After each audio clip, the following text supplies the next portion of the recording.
Bonjour à tous et bienvenue dans cette petite vidéo pour vous présenter mon nouveau projet dont vous avez peut-être entendu parler si vous me suivez sur Twitter.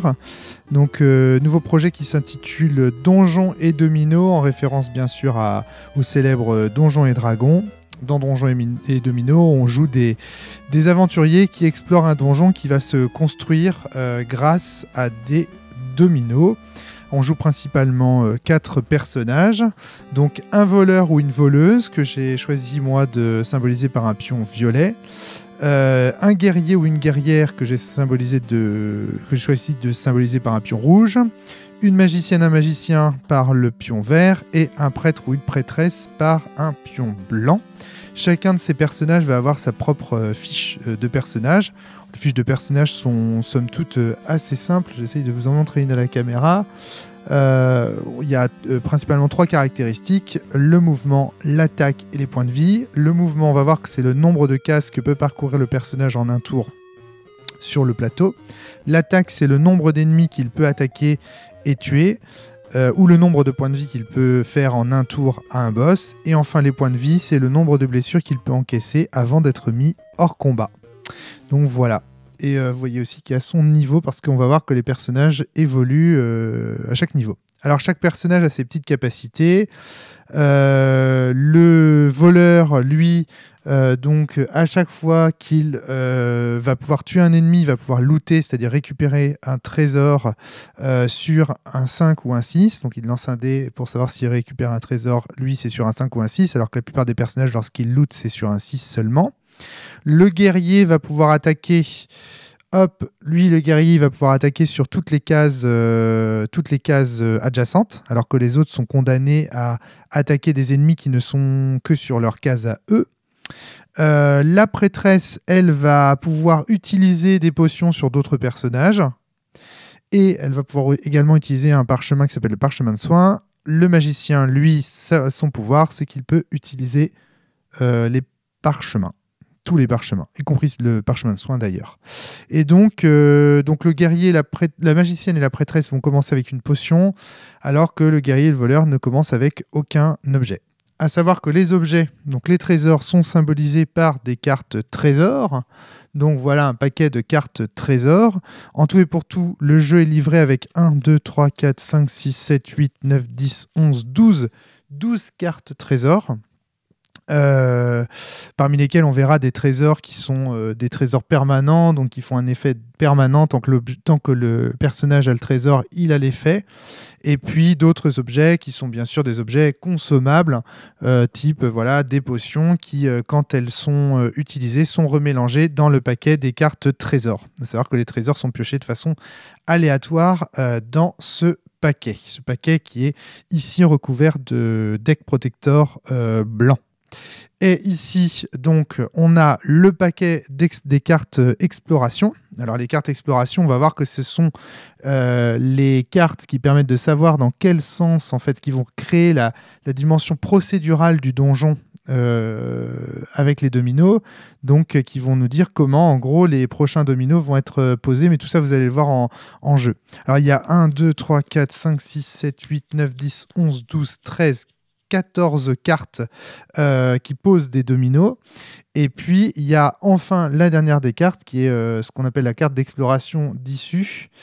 Voilà, je ne sais pas si on la voit très bien à la caméra, qui, en gros, quand on retourne cette dernière carte, c'est forcément la dernière carte, on la met au talon de la... Donc, c'est la dernière carte du paquet d'exploration, on le met en dessous, hop. Hop, j'ai vu ce qu'il y avait en dessous, alors ça me... Hop, voilà, hop, je mets ça comme ça c'est vraiment aléatoire. Donc c'est quand on retourne cette dernière carte, on lance un dé et en fonction du résultat que le dé fait, la sortie du niveau apparaît à tel ou tel endroit. Alors avec le jeu n'est fourni qu'avec les cartes et les 2 manuels. Le manuel de règles que vous voyez ici et hop, j'ai réussi à l'atteindre. le manuel des scénarios qui est fourni ici. Alors moi je vais jouer sans scénario aujourd'hui, c'est juste pour vous montrer des mécaniques du jeu, donc et puis j'ai pas envie de vous les spoiler. Il y a un scénario pour chaque niveau du jeu, à savoir qu'il y a 11 niveaux dans le jeu, puisqu'il y a le niveau 0, donc vous avez 11 niveaux, et donc 11 scénarios qui vous sont proposés, sachant que ces scénarios se suivent, c'est une campagne, scénario 0, ça commence par le scénario 0 et ça finit par le 10e scénario. Donc voilà, ça c'est pour les scénarios. Et on va jouer sans cette dimension du jeu aujourd'hui. Alors les règles du jeu, oui voilà, donc vous avez les règles du jeu, vous avez les cartes. Ce qui vous est livré avec le jeu, enfin ce qui vous sera livré, parce que pour l'instant le jeu n'est pas encore finalisé, mais ça ne saurait tarder, c'est d'une part donc les règles du jeu, les scénarios, les deux livrets, règles du jeu et scénarios, et les cartes que je vous ai montrées tout de suite, donc les cartes trésors et les cartes d'exploration. Voilà, les dominos ne sont pas fournis, les dés ne seront pas fournis a priori, les petits, là j'ai choisi des petits cubes verts pour incarner les monstres. Vous devez avoir 20 petits cubes verts pour incarner les monstres et un cube de couleur spéciale qui servira à incarner le coffre. On verra que chaque niveau a un coffre qu'il convient évidemment d'ouvrir pour trouver le trésor qu'il y a dedans. Et voilà, donc il peut y avoir un maximum de 20 monstres sur le terrain, donc on a besoin de 20 cubes d'une couleur donnée et un petit cube pour le coffre. On a également besoin de 4 pions. Ici, j'ai mis le voleur en violet, le guerrier en rouge, le magicien en vert et le prêtre en blanc, mais évidemment, vous pouvez faire ce que vous voulez. C'est complètement libre. À savoir aussi d'ailleurs que les tours se déroulent toujours dans le même ordre. C'est le voleur qui joue d'abord, ensuite c'est le guerrier, ensuite le magicien et ensuite le prêtre. Les tours sont comme ça déterminés. Puis ensuite c'est le tour des ennemis. Alors, je ne sais pas si vous voyez très très bien. Donc voilà. Le jeu peut se jouer de 1 à 4 joueurs, c'est-à-dire qu'on peut y jouer en solo. Là, c'est ce que je vais faire. Je vais commencer à jouer en solo. Et on peut également jouer à plusieurs, donc chacun interprétant un personnage. On peut jouer à 2, par exemple. Donc à 2, chacun interprète 2 personnages. Si on joue à 4, chacun interprète un personnage. Si on joue à 3, on va faire un personnage chacun. Puis le dernier personnage sera joué collégialement. On verra que le tour des ennemis également est joué collégialement. Le jeu et l'expérience du jeu, on va dire, est optimale à 2 joueurs, 3 joueurs. À 4, comme il est possible qu'un personnage à un moment donné meure au cours de l'exploration du donjon, parfois il arrive que le 4e joueur s'ennuie un petit peu parce que par exemple son personnage va mourir assez rapidement, etc. Donc ça, c'est un risque. Après, chaque niveau dure entre 20 et 30 minutes, donc on s'ennuie pas longtemps, mais voilà, je pense que l'expérience de jeu est optimale à 2 joueurs ou en solo. D'ailleurs, moi je prends énormément de plaisir à jouer à ce jeu en solo.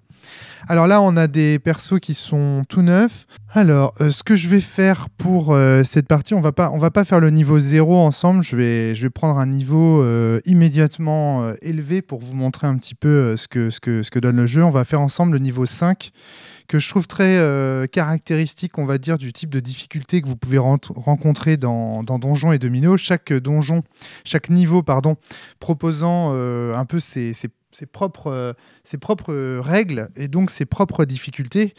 On a ici un jeu qui est un petit peu c'est à la croisée des chemins entre le roguelike. Alors le roguelike, c'est vraiment un roguelike sur table, Donjons et Dominos, vous allez voir, avec même cette dimension procédurale de la création du donjon. Donc on est vraiment dans du roguelike sur table.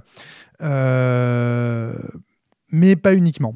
C'est aussi une sorte de puzzle game dans lequel effectivement chaque niveau propose un certain type d'enjeu, parce qu'en fonction du niveau, les ennemis ne font pas forcément les mêmes choses et ne font pas forcément les mêmes actions. Là, on va prendre le donjon, donc le niveau 5. Donc du coup, je vais mettre tous mes personnages là au niveau 5 immédiatement. Donc je vais avoir un voleur qui va être niveau 5. Alors, voleur niveau 5, donc j'ai le droit de lui rajouter 5 points. Par exemple, je peux lui rajouter... par exemple, je vais lui rajouter quelques points de vie, je vais lui rajouter du mouvement sans doute et un peu d'attaque. Donc, je suis au niveau 5, donc j'ai le droit de cocher ou de rajouter 5 cases. Donc, je vais ajouter 2 points en mouvement. Je vais ajouter un point en attaque et je vais lui rajouter 2 points de vie. Je vais le mettre donc à 4 points de vie. Tac. Donc voilà, regardez, hop, j'ai modifié mon voleur. Je l'ai fait passer niveau 5 en rajoutant juste 2 points en mouvement, 1 point en attaque et 2 points de vie supplémentaires. Pour le guerrier, je vais faire un petit peu différemment. Je vais lui mettre que 2 points en mouvement. Par contre, je vais lui mettre un petit peu plus d'attaque. En fait, je vais lui mettre plein de mouvements, plein d'attaques, mais je vais lui mettre un peu moins de points de vie qu'au voleur. Je vais me contenter de lui mettre 3 points de vie. Donc, je vais faire un guerrier, j'appelle ça paquet. C'est-à-dire, c'est quand il y a 3-3-3, quoi. C'est vraiment un pack solide. Voilà, c'est un guerrier niveau 5. Allez, je fais une magicienne niveau 5 ou un magicien niveau 5. Hein. Le sexe du personnage n'étant pas déterminé, enfin, le genre du personnage n'étant pas déterminé, vous pouvez faire ce que vous voulez de ce point de vue. Je vais lui mettre 3 points de mouvement, un seul point d'attaque. Et je vais lui mettre 4 points de vie. Donc là, pareil, j'ai fait passer mon magicien. Hop, voilà, je suis passé niveau 5. Et je vais faire la même chose avec la prêtresse. Alors, à savoir que ça, logiquement, bah, vous, quand vous jouez en solo, bah, vous commencez, vous commencez au niveau 0. Donc, vous n'avez pas le droit de rajouter des points comme ça. Moi, c'est un peu la fête, là. Je rajoute des points comme ça, gratos. 1, 2, 3, 4 et 5. Allez, soyons fous, je vais faire ça. Donc j'ai fait, ça y est, je me suis fait mon petit prêtre, hein, ma petite prêtresse. Voilà, je vais rajouter ces points pour le mettre au niveau 5. Et donc voilà, j'ai mes 4 personnages de niveau 5, donc je vais pouvoir attaquer mon niveau 5. Alors, donc vous voyez, au niveau 0, la prêtresse et la magicienne commencent chacune avec une potion. Donc là, étant donné que moi je commence le jeu au niveau 5, je vais me permettre d'avoir une potion pour commencer. C'est un peu cheaté, mais c'est comme ça. Je vais mélanger mes cartes trésors. Tac, voilà. C'est juste pour la démo hein, que je vous montre le niveau 5, parce que je trouve que c'est un niveau qui commence à être assez intéressant du point de vue de la stratégie. Les niveaux précédents étant plutôt destinés à se mettre dans l'ambiance, à apprendre progressivement, à rentrer dans le jeu, à jouer au jeu, etc. Ce sont aussi des niveaux qui se prêtent peut-être davantage à des fictions où il y a moins d'ennemis, etc., etc. Donc voilà, alors la première chose que je dois faire pour jouer à Domino et Donjon, c'est tirer un domino au hasard. Je vais tirer un domino au hasard, un 4 et un 5, très bien. Alors là, déjà, je peux, en tant que joueur, choisir de le mettre dans le sens que je veux. Donc, de toute façon, je vais commencer devant moi. Et donc là, la première case, ce serait le 4, la deuxième case, ce serait le 5. Du coup, ça, je ne sais pas si vous le voyez, je pense que oui. Voilà,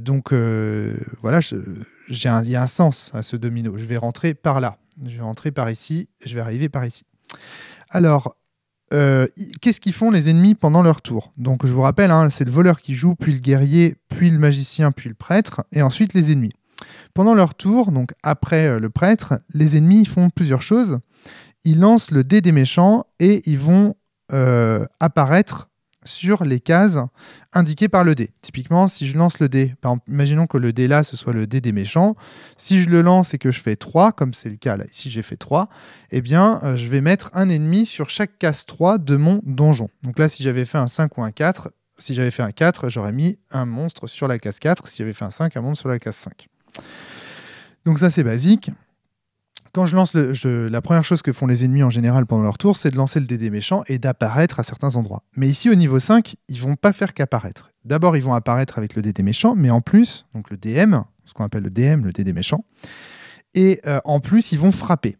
Donc là, en l'occurrence, mes ennemis au niveau 5, ils vont frapper sur les cases 4, 5 et 6, adjacentes à leur position. Alors, je ne sais pas si vous voyez, tac, c'est ici, on est au niveau 5, voilà.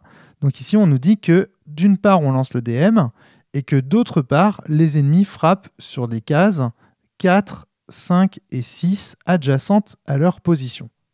Ça veut dire typiquement que s'il y a un ennemi, par exemple, qui se trouve sur la case là, vu qu'il y a une case 5 qui est adjacente à sa position, cet ennemi va frapper sur cette case-là. Et évidemment, si moi, voleur, je me trouve sur cette case-là, eh bien, je vais prendre un coup dans la tête. Donc ça peut être très embêtant. Donc là, les ennemis, non seulement ils apparaissent, mais en plus, ils frappent. Et ce qui est intéressant dans le niveau 5, c'est que les ennemis relancent le DM derrière. C'est-à-dire qu'il y a un premier type d'ennemis qui apparaissent et qui tapent sur les cases 4 et 5, et ensuite il va y avoir un deuxième type d'ennemis qui vont apparaître sur d'autres cases et qui, eux, ne frapperont pas. Dans le niveau 5, il y a aussi ce qu'on appelle des pièges. Les pièges se déclenchent si, quand je lance le dé des méchants, il n'y a aucun ennemi qui apparaît du fait de se lancer. Alors, il peut y avoir plein de raisons pour lesquelles il n'y a pas d'ennemis qui apparaissent du fait de se lancer. Imaginons que toutes les cases 5 de mon donjon soient prises. Je fais 5. Vu qu'il ne peut pas y avoir deux ennemis sur une même case, le fait que je fasse 5 avec le dé des méchants n'engendre pas d'apparition d'ennemis, donc un piège se déclenche. De même, imaginons que tous les cubes verts aient été placés. Du coup, le fait que je fasse un score sur mon dé et qu'il n'y ait pas d'ennemis qui puissent popper, ça va déclencher un piège et je vais prendre des points de vie. Il y a plein de raisons pour lesquelles les pièges se déclenchent, mais en tout cas, une chose est sûre, c'est qu'ils se déclenchent parce que à un moment donné, je devais poser un ennemi et que cet ennemi n'a pas réussi à entrer en jeu. C'est à ces conditions que le piège se déclenche. On me dit aussi que si aucun personnage n'a exploré ce tour-ci, le Minotaure apparaît. Alors le Minotaure, alors ça c'est très important, le Minotaure dans le Donjons et Dominos, c'est une sorte de voiture-balai en fait du donjon. C'est un monstre indestructible, imbattable, qui dès qu'il vous touche, vous tue, et qui apparaît sous certaines conditions. Donc c'est un peu l'équivalent du boucher dans Silent Hill 2, pour ceux qui connaissent Silent Hill 2, cette espèce de monstre invulnérable qui peut apparaître au détour d'un couloir, etc. Et c'est pas un hasard s'il s'appelle le Minotaure. Le Minotaure, c'est évidemment la créature par excellence qui hante les labyrinthes dans la mythologie grecque. Donc voilà, le Minotaure peut apparaître sous certaines conditions, et là justement on me dit que dans ce niveau, si on n'explore pas à tous les tours, donc s'il n'y a pas au moins le voleur, le guerrier, le magicien et le prêtre, l'un de ces personnages qui n'ont pas exploré avant le tour des méchants, s'il y a au moins, si personne n'a exploré avant le tour des méchants, eh bien le Minotaure apparaît. Donc l'une des conditions de l'apparition du Minotaure ici, c'est qu'on n'explore pas. Et enfin on nous dit que s'il est apparu, le boss ou le Minotaure joue son tour, c'est-à-dire que pendant le tour des ennemis, non seulement il y a des ennemis à apparaître, non seulement il y a des ennemis à frapper, non seulement il y a des pièges, non seulement le Minotaure peut apparaître, mais en plus, il y a un boss qui peut jouer potentiellement si c'est la fin du tour des méchants. Donc voilà, il se passe tout ça au niveau 5. Donc je trouvais que c'était un niveau qui était intéressant à vous montrer pour le début, parce que c'est un niveau qui est à la fois très simple et on va voir assez complexe, et qui présente assez bien le type de jeu et le type de stratégie que va impliquer Donjons et Dominos. Donc on y va, on se lance tout de suite. Alors, donc j'ai posé mon premier domino, et on voit qu'il n'est pas très heureux ce domino, parce que c'est un 4 et un 5 justement. Or on nous a dit que les ennemis ils allaient frapper sur les cases adjacentes 4 et 5. Donc là on voit que quoi que je fasse, que j'aille ici ou ici, donc c'est le voleur qui va commencer à jouer. Donc moi je vais jouer le voleur. Alors ce que je vous propose, quand vous êtes en jeu solo, ce que je vous invite à faire, c'est à aligner vos personnages, donc les fiches de personnages comme ça, les petites cartes de personnages qui sont aussi livrées avec le jeu. Vous les alignez, et en fait ce que vous faites, c'est que quand c'est au tour d'un joueur, vous avancez en fait la carte. Quand c'est le tour du voleur, hop, vous la mettez en avant, comme ça vous savez à qui c'est de jouer.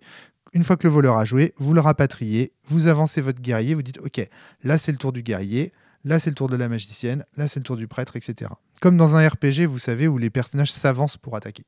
Donc moi, hop, je vais commencer tout de suite par le tour du voleur. Alors le voleur, il a 3 en mouvement, ça veut dire qu'il peut bouger de 3 cases maximum, mais ici on voit qu'il a que 2 cases pour évoluer, c'est le tout début. Je vais faire 1, 2, je suis au bout d'un couloir. Quand j'arrive au bout d'un couloir avec un personnage, j'ai le droit d'explorer justement. Et donc c'est ce que je vais faire. Je vais tirer une carte exploration du paquet, la défausser, la mettre dans la défausse, et je vais lire et faire ce qui est indiqué sur cette carte exploration. Là, en l'occurrence, on me dit ça tourne à droite, il y a une porte à droite. Donc ça veut dire que le donjon, ici, hop, il va évoluer sur la droite. Il va tourner à droite. Donc je vais piocher un domino au hasard et je vais devoir le positionner ici.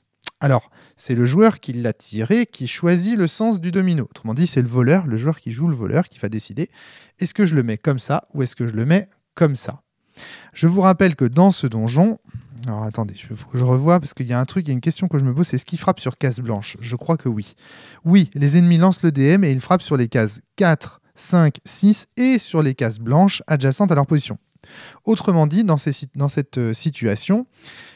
si un ennemi apparaît sur la case 4, imaginons que le DM tout à l'heure au tour des méchants fasse 4, les ennemis vont frapper sur la case blanche ici. Donc là, bon, mon voleur est sur case 5 ici. Donc, l'idéal, ce serait... Alors, si je le mets, imaginons que je mette mon domino comme ça. Si les ennemis apparaissent sur case 4, donc si le DM fait 4, du coup, je vais avoir 2 ennemis sur case 4 qui vont frapper sur case 5.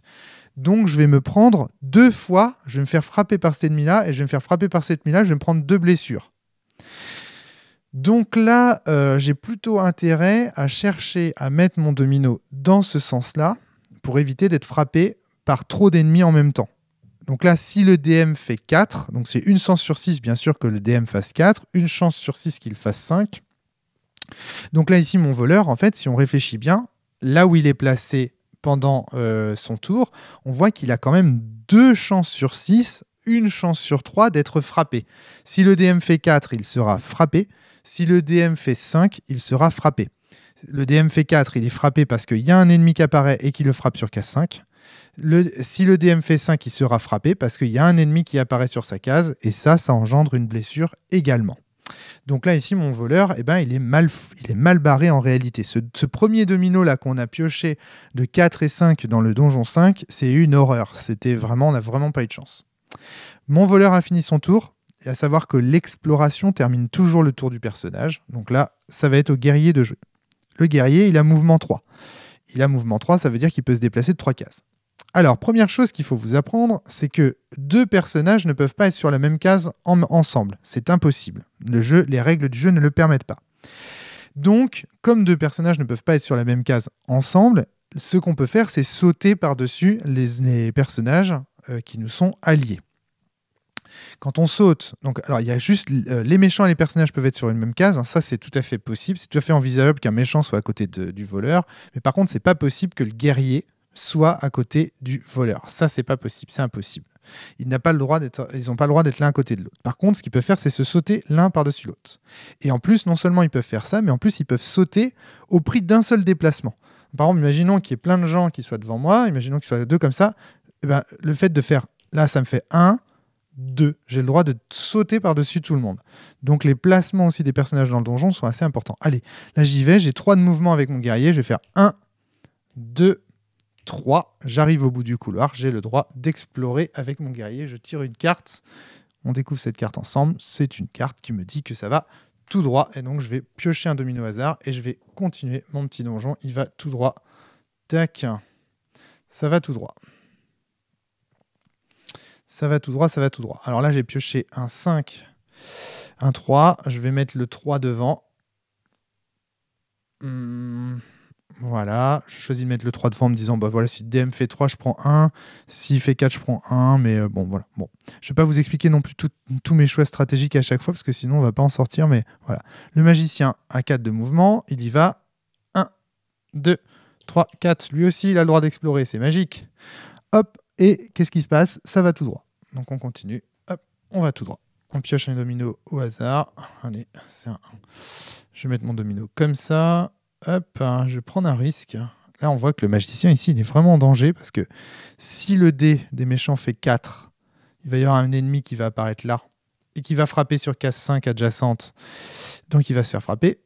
Si le dé des méchants fait 5, il va avoir un ennemi qui lui apparaît sous les fesses. Il va se faire frapper. Si il y a un ennemi, si le DM, le dé des méchants fait 3, il y a un ennemi qui va apparaître derrière son cul, il va se faire frapper.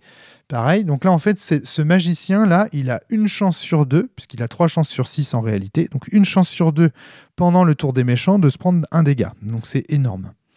Donc il est assez mal placé. Allez, c'est au tour du prêtre. Le prêtre a 3 points de mouvement. 1, 2, 3. Il pourrait aller jusqu'à la case 3 s'il voulait, mais le prêtre va décider de se mettre sur case blanche. Il va rester en sécurité. Alors en sécurité, oui et non, hein, parce qu'encore une fois, les ennemis frappent sur case blanche, mais au moins le prêtre a peu de chances d'avoir un ennemi qui lui pop sous les fesses. Et si ça fait 4, il va prendre un dégât parce que l'ennemi qui apparaîtra là frappe sur case blanche, donc il va prendre 1. L'ennemi, si ça fait 5, l'ennemi va frapper sur case blanche aussi, mais en tout cas, une chose est sûre, c'est qu'il ne peut pas avoir, contrairement au magicien qui lui a 3 chances sur 6 d'être touché, donc une chance sur 2 d'être touché, lui, il n'a que 2 chances sur 6 d'être touché, donc il choisit une case un peu plus sécurisée. Donc voilà ce qu'il va faire. Bien. Fin du tour des gentils. le voleur a joué, le guerrier a joué, le magicien a joué, le prêtre a joué. C'est donc au tour des méchants. On va voir le premier tour des méchants avoir lieu. Donc on y va, on va lancer le dé des méchants. Alors, je ne sais pas si vous le voyez très très bien à la caméra. Je vais essayer de le lancer ici. Voilà, le dé des méchants a fait 5. Alors on résout, on y va. Qu'est-ce qu'on nous dit? On nous dit qu'au tour 5, les ennemis lancent le dé des méchants, le DM, puis ils frappent. Donc le DM, ça veut dire quoi? Ça veut dire que les ennemis apparaissent sur case 5. Donc on va positionner absolument tous les ennemis sur case 5. On vérifie toujours en dessous. Tac. Hop. Voilà, on a 2 ennemis qui apparaissent sur 2 cases où se trouvent des gentils. Donc du coup, on a le voleur, le lancer du DM en lui-même fait que le voleur se prend une blessure. Hop.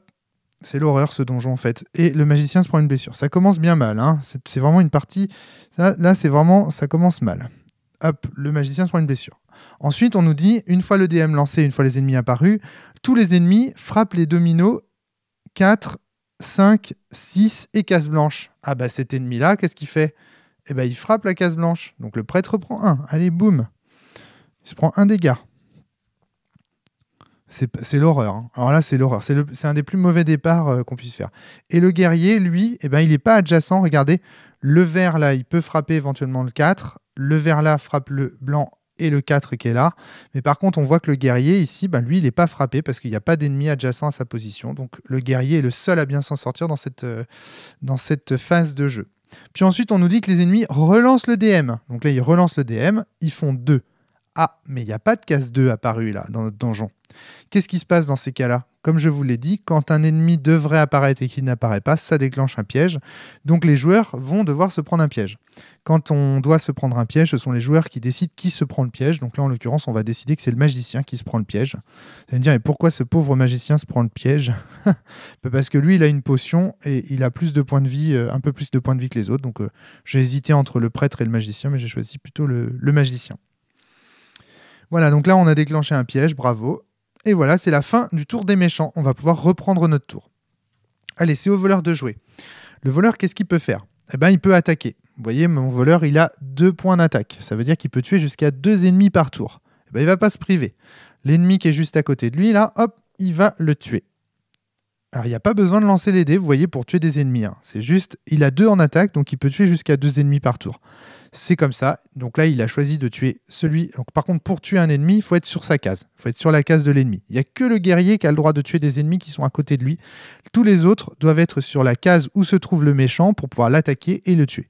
Là, en l'occurrence, mon voleur, il a tué le méchant. Donc voilà. Donc il a dépensé 1 point d'attaque. Donc là, il lui reste encore une attaque à faire s'il veut tuer un autre personnage. En l'occurrence, il n'y a pas d'autres personnages à tuer pour lui. Donc voilà. Alors, il a tué un méchant, donc mon voleur, il a le droit de looter. Je vous rappelle que le loot, c'est quoi? C'est quand vous tuez un méchant, vous avez le droit de lancer un dé. Si vous faites 6, vous piochez une carte trésor. Mais le voleur, il a une particularité par rapport au loot, c'est que lui, il peut looter, non pas sur un 6, mais c'est ce que je vous disais au début, il peut looter sur un 5 ou un 6. Donc lui, hop, il va lancer un dé. J'ai fait 1, donc c'est pourri. En plus, j'ai tué mon méchant, mais je n'ai pas réussi à looter. Alors, j'ai quand même fini d'attaquer. J'ai le droit de me déplacer. Mon voleur a 3 points en mouvement. Il a 3 points de mouvement, donc je vais pouvoir me déplacer de 3 cases. Donc ici, je me déplace d'une case. Je vous rappelle que j'ai le droit de sauter par-dessus mes alliés, donc une case. Et là, je pourrais me déplacer de 2 cases. Seulement, voilà, il y a un petit problème. Comme vous pouvez le constater, il y a un méchant sur la case là. Et donc, pour pouvoir faire ce mouvement-là et sauter par-dessus mon pote, eh ben, les règles me disent que s'il y a un méchant, c'est-à-dire que si mon pote est aux prises avec un méchant, eh ben, je dois dépenser 1 point de vie. Autrement dit, je dois me blesser d'1. Pour passer là, je dois me blesser d'1. Est-ce que j'ai envie de me blesser d'1 point? Ben non, j'ai pas vraiment envie de me blesser d'1 point, donc je vais choisir de ne pas avancer. Et là, je réalise que j'ai fait une erreur de jeu, parce que si je m'avance ici... Non, alors je reviens en arrière du coup. Du coup, ça m'a permis de vous expliquer la règle, mais voilà, je reviens en arrière. Finalement, je ne vais pas faire ce mouvement, je vais rester là où j'étais au départ. Et je vais décider de ne pas bouger avec le voleur. Ce serait une faute stratégique que de bouger avec mon voleur, en l'occurrence. Allez, c'est le guerrier qui va jouer. Le guerrier, le voilà. Il a 3 points de mouvement, donc lui, il va se déplacer de 1, Puis il va choisir d'attaquer. Alors vous voyez, le guerrier, contrairement au voleur, qui lui doit être sur la case de l'ennemi pour attaquer l'ennemi, le guerrier, lui, il a le droit de frapper, d'attaquer un ennemi qui est situé sur une case adjacente à sa position. Il a le droit d'attaquer, il a plus de portée, si je veux dire, il va plus loin. Donc là, en l'occurrence, il va pouvoir attaquer cet ennemi-là, et il va le faire. Il va lancer son dé, et ce qu'il va looter, donc je vous rappelle que sur un 6, il pioche un trésor. Non, il ne pioche pas de trésor. Par contre, du coup, comme il s'est débarrassé du pion du méchant, le magicien n'est plus aux prises avec ce méchant, et donc il va pouvoir, lui, par contre, continuer sa progression sans prendre de dégâts.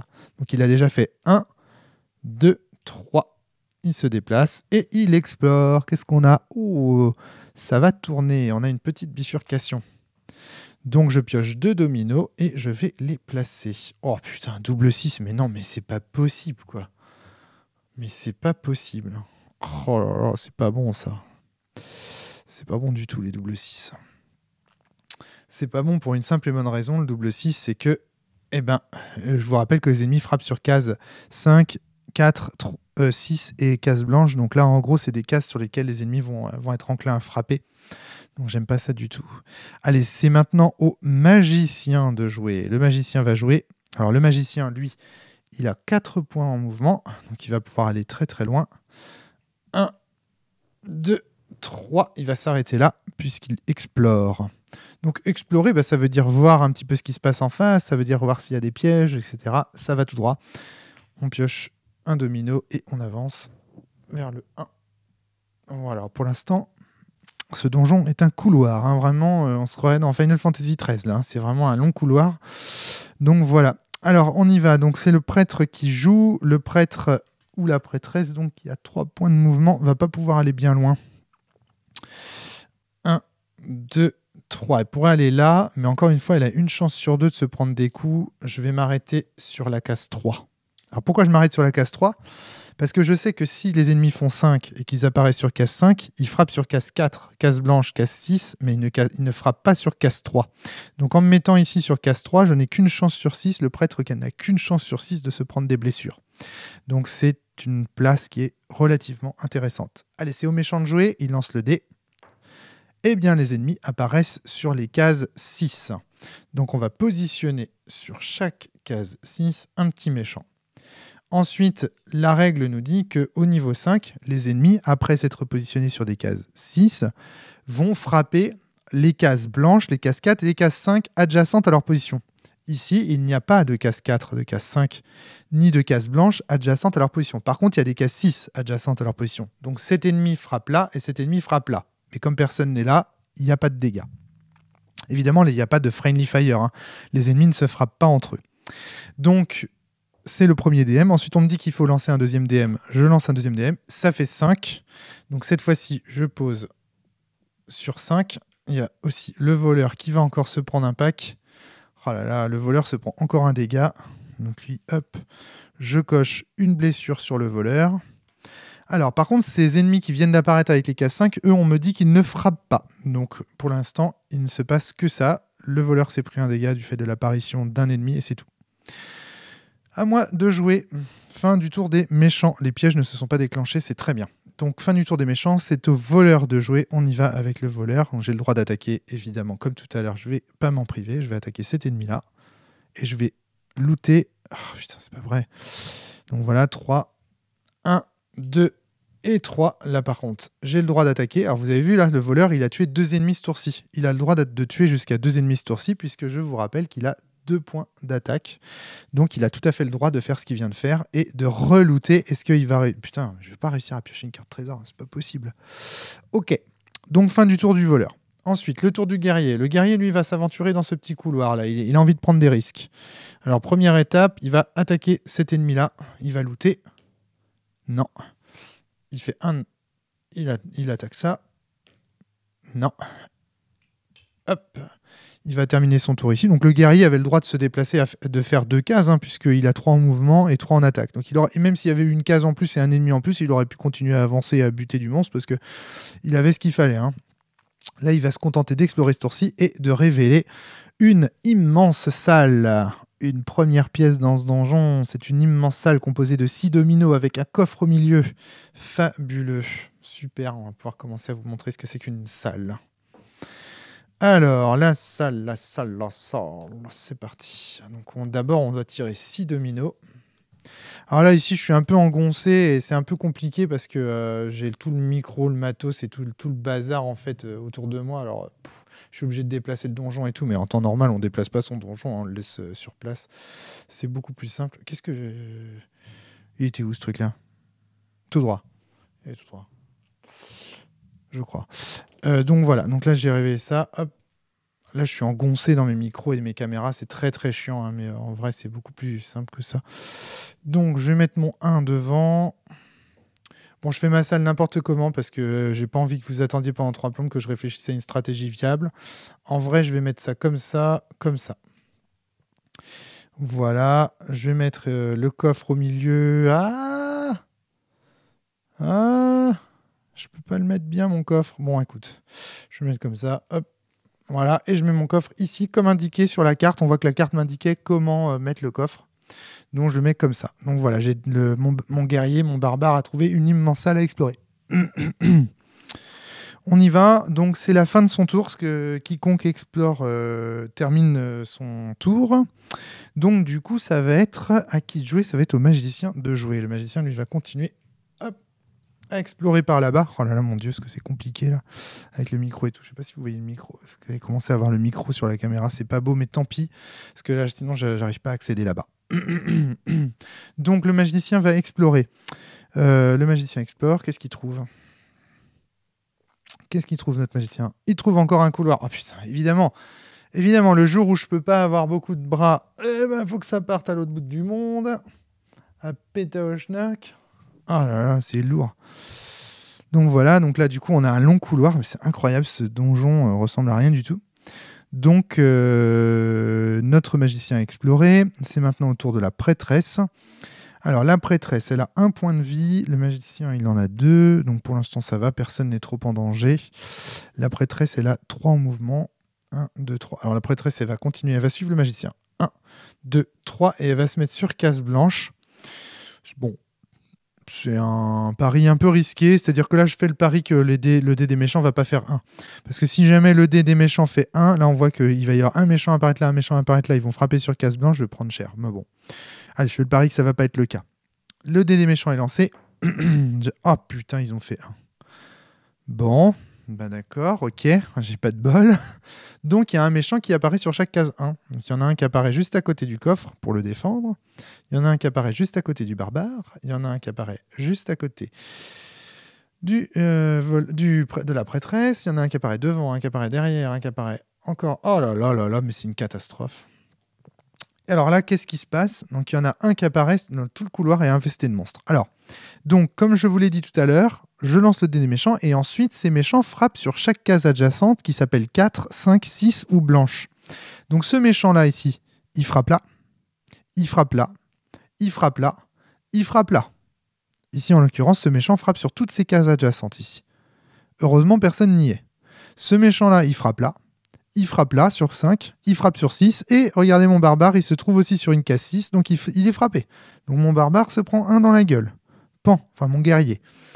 Ensuite, on regarde ce qui se passe. Ici, ceux qui sont apparus frappent sur case 4 et 5. Donc celui qui est là, il tape là. Celui qui est là, il tape là. Le prêtre se prend 1 dégât.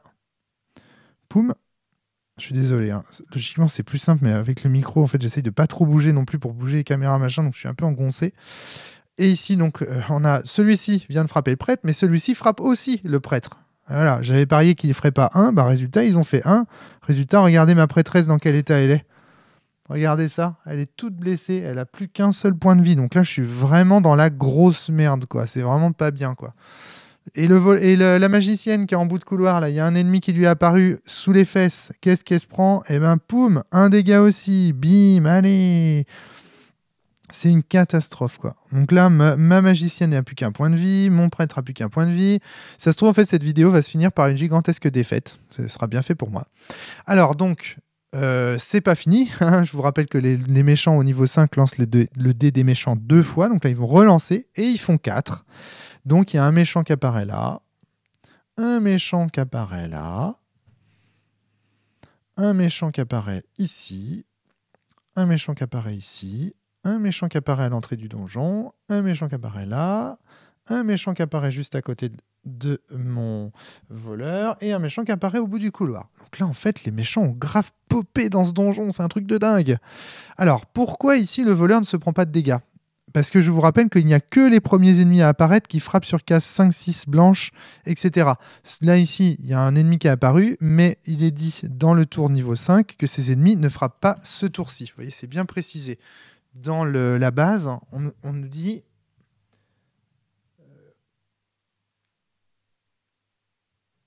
que les ennemis ne frappent pas ce tour-ci. Donc voilà. Donc du coup, l'ennemi qui est apparu là sur le 4 ne frappe pas le voleur. Heureusement, parce que sinon, je ne sais pas comment je ferais. Là, je serais déjà en PLS, déjà que je suis mal en fait. Donc là, voilà. Vous notez qu'il ne reste plus que 1, 2, 3, 4, 5, 6 cubes en dehors de la partie. Il y a plusieurs choses qui peuvent se dérouler quand les cubes disparaissent. La première chose qui peut se passer, c'est que le Minotaure apparaît. Donc le Minotaure va pouvoir apparaître ici. À l'entrée du donjon. S'il n'y a plus de cubes, à chaque fois que je vais faire un dé et qu'il y a des ennemis qui vont devoir popper, je vais me prendre des pièges. Enfin, ça peut être une catastrophe. Là, on est parti pour vivre une catastrophe en direct sur cette chaîne YouTube. C'est clair, là, ça pue le drame. Donc, on y va. C'est au voleur de jouer. Je joue le voleur. Et le voleur, il va falloir qu'il loot un peu. Donc, je vais déplacer mon voleur. Je vais faire 1, 2. Je vais tuer 2 ennemis et je vais me mettre juste à côté de la prêtresse. Comme j'ai tué 2 ennemis, j'ai le droit de looter 2 fois. Je vais lancer les 2 dés en même temps, ce sera plus simple. Et bordel de merde, je fais ni 5 ni 6, mais c'est une catastrophe. Alors vous voyez, tous les gens savent, si vous écoutez la cellule, vous savez que j'ai vraiment aucune chance au dé. Je crois que c'est valable aussi avec les dominos, hein, vous l'avez vu. Enfin, vous voyez un peu le niveau de chance que j'ai au jeu. C'est extraordinaire. C'est presque, je défie la statistique, je pense. Alors, donc on y va. Le guerrier joue. Donc je vous rappelle que le guerrier, lui, peut attaquer sur case adjacente. Donc il va utiliser 1 en mouvement, il peut se déplacer d'une case, il y va. Il attaque l'ennemi là. 5, évidemment. C'est pas avec le... Bon, je vous rappelle qu'il n'y a que le voleur qui loot sur un 5. Tous les autres doivent faire 6 pour looter. Le voleur, lui, c'est 5 ou 6, mais les autres, c'est 6 et c'est tout. Donc ici, j'ai 3 d'attaque. Donc je vais pouvoir attaquer lui aussi. Boum, je vais lui défoncer la gueule. Ok, toujours pas de loot. J'avance d'un, je défonce l'ennemi qui est juste à côté du coffre. J'essaye de looter. Ça marche pas. Je vais sur le coffre. Et comme je termine mon tour sur le coffre, j'ai le droit de retirer le coffre et de piocher une carte trésor. Autrement dit, j'ai ouvert mon coffre. Waouh, super! Regardez ce que j'ai trouvé. Dans le coffre, j'ai trouvé un magnifique dessin fait avec Paint. Non, j'ai trouvé des bots. En vrai, j'ai trouvé des bots qui me donnent plus 1 en mouvement. Ça veut dire que maintenant, mon barbare, mon guerrier, il va pouvoir se déplacer non plus de 3 cases seulement, mais de 4 cases. Et ça, c'est formidable. Donc c'est un équipement permanent que je viens de récupérer, c'est très très bien. À savoir que si mon guerrier par contre meurt, tous les équipements permanents sont remélangés dans les trésors. Donc il a cet équipement aussi longtemps qu'il parvient à survivre. Alors, donc mon guerrier a fini son tour, c'est maintenant au magicien de jouer. Alors le magicien, il n'a plus qu'un seul point de vie, donc évidemment la première chose qu'il va faire c'est de prendre une potion. Hop, quand on prend une potion, on la remélange dans le tas. Alors ça c'est très important. Très important cette histoire de remélanger les cartes dans le tas. Pourquoi c'est important? Parce que en fait vous vous rendrez compte que donc là je décoche une case de points de vie. Voilà, je me suis décoché une case de points de vie grâce à ma petite potion. Vous verrez que c'est très important parce qu'à haut niveau de jeu, il y a moyen de faire ce qu'on appelle entre nous, playtesters, du rolling. Le rolling, c'est quand par exemple il vous reste 3 cartes parmi les trésors, que vous avez tous les trésors sur votre équipe en gros. Et donc vous allez par exemple utiliser une boule de feu qui va revenir dans les trésors, sachant que quand vous allez looter, vous allez pouvoir avoir une chance sur 3 de repiocher votre boule de feu et donc de refaire l'effet, etc., etc. Et on va pouvoir faire comme ça des petites combinaisons en fait c'est ça qu'on appelle faire du rolling, faire tourner en fait très rapidement les équipements pour les récupérer. Mais ça c'est vraiment à très haut niveau de jeu. Là pour l'instant vous n'en êtes pas encore là. Moi j'en suis loin parce que je peux pas faire de rolling parce qu'il y a trop de trésors, trop de probabilités pour que je ne repioche pas cette potion. Mais bref. Donc la magicienne a pris sa potion, je vais pouvoir avancer. Donc mon magicien il est où? Il est là. J'ai combien avec la magicienne d'attaque? J'ai que 1. Ah putain, c'est pas possible. Donc je peux pas bouger en fait. Je peux tuer l'ennemi qui est là. J'ai intérêt à le faire, mais je ne peux pas bouger. Je vais tuer cet ennemi. Oui, j'ai fait 6. Ça veut dire que je peux piocher un trésor. Et je pioche un bouclier. Ça aussi, c'est un objet permanent. Ça me donne une case de points de vie de plus. Par contre, c'est la dernière case cochée. Donc ça, du coup, ça fait que mon magicien, hop, il a un petit point de vie. Mon magicien, grâce à son bouclier, gagne un petit point de vie de plus. Lui, pour le mettre KO, maintenant, voilà, donc là, on voit il lui restait plus que 2 points de vie. Maintenant, grâce au bouclier, il va me rester une 3e case bonus. Voilà, mais c'est très bien ça, c'est une bonne pioche. Excellent. Le prêtre, donc c'est au prêtre de jouer, parce que le magicien est bloqué. Alors pourquoi il est bloqué, le magicien? Parce qu'il a qu'un d'attaque. Donc il ne peut pas aller sur cette case-là. Enfin, si, il pourrait le faire, mais il prendrait une blessure. J'ai absolument pas envie qu'il se prenne une blessure, donc je vais pas le faire. Il peut pas aller sur la case-là parce qu'il a plus assez d'attaque pour attaquer l'ennemi. Par contre, lui, il va se faire attaquer s'il va là. Donc il n'a pas intérêt à faire ça. Par contre, je vous rappelle que je dois explorer. Ah oui.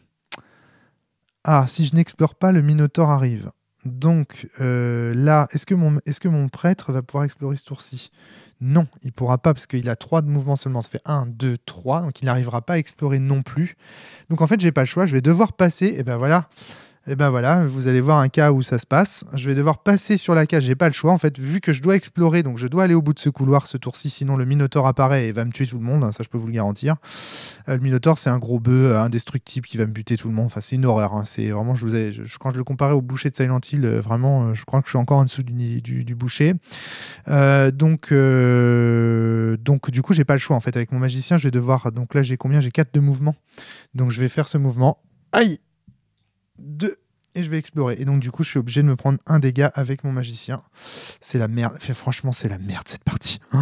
C'est une horreur. Et en plus, regardez, il y a des bifurcations. Et ça fait un long couloir et ça continue. Le couloir continue avec des bifurcations qui n'en finissent pas. Quelle horreur ce donjon, quelle horreur. Mais bon, après tout, on est au niveau 5. Hein. C'est normal de commencer à ressentir un peu de difficulté. Hop, j'ai du mal. Hein. C'est un petit peu loin. Voilà, c'est excellent. Excellent, excellent. Donc là, j'ai exploré du coup le Minotaure. Donc vu que ma magicienne a exploré ce tour-ci, le Minotaure n'apparaît pas. Parce que si j'avais pas exploré ni avec le prêtre, ni avec la magicienne, ni avec le guerrier, ni avec le voleur, alors là, je me serais pris le Minotaure et ça aurait fait trop mal. Donc le prêtre, c'est parti. La prêtresse, elle a le droit de se déplacer de 3 cases et d'attaquer 2 ennemis. Donc elle va faire 1, attaque, 2, attaque, 3. Elle a attaqué 2 ennemis. On va lancer 2 dés. Allez, faites-moi des beaux 6 là. Oh, bah dis donc. Non, pas de 6, pas de loot. Elle n'a pas récupéré d'objet. Mince alors. Ok. Bah, c'est les méchants qui vont jouer. Oh, les méchants, ils vont s'en donner à cœur joie. Allez, on lance le premier DM, celui qui frappe. 2. Alors, donc, il y a un ennemi qui apparaît sur case 2. Il y en a un qui apparaît là. Ça apparaît là-bas.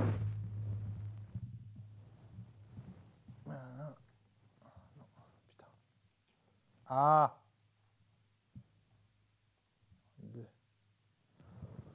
Y arriver. Hein. Bah, je suis pas du tout habile parce qu'avec le micro et tout, j'essaye de pas trop bouger pour pas faire bouger les caméras, donc les trucs tombent, c'est une horreur. Alors donc, c'est bon. Là, ça y est, j'ai tout mis sur 2. Donc les ennemis sont apparus sur case 2. Alors j'ai une chance ce tour-ci, c'est que vous avez vu, j'ai pas de personnage sur case 2, donc personne ne se prend de blessure. En plus, regardez les ennemis qui apparaissent sur case 2, ils peuvent pas frapper sur les cases adjacentes 4 et 5 ou blanches parce qu'il y en a pas. Et quand bien même il y en a, comme ici, par exemple ici, cet ennemi qui est apparu sur case 2 peut frapper là, là et là, mais il n'y a pas de personnage dessus. Donc là, je m'en sors plutôt bien. Hein. Enfin un tour qui va se passer à peu près bien. Ah merde. 6, je crois que c'est pas bon. 6, ça va. 6, ça va aussi. Il y en a un qui pop là, là, là, là et là. Et bah ça va tout ça. Ça va. Personne n'est blessé. Tout le monde va bien. C'est excellent. Ça, c'est un tour très intéressant pour moi. Le tour 6, c'est excellent. Ok. Donc, on reprend le DM. Donc, j'ai lancé sur 2, j'ai fait 6. Ok, bah c'est la fin du tour. C'est la fin du tour des méchants, donc je vais pouvoir gentiment continuer mon tour.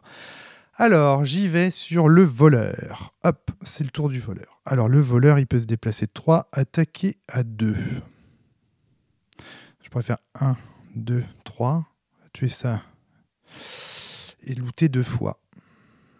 Mais par contre, vous voyez, je pourrais faire ça, effectivement, je pourrais me déplacer ici, faire 1, 2, 3, looter 2 fois. Mais par contre, derrière, sur un 1 ou sur un 6, je prendrais vraiment cher, quoi. Donc je vais plutôt, ce tour-ci, je vais pas trop looter avec le voleur, je vais plutôt me déplacer. Je vais aller devant.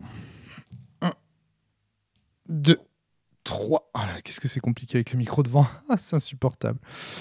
Voilà. Le tour du voleur. Maintenant, le tour du guerrier. Alors, le tour du guerrier est compliqué. Il peut attaquer de 3. Donc, je vous remonte les caractéristiques du guerrier. Il a 4 en mouvement. Il peut attaquer à 3.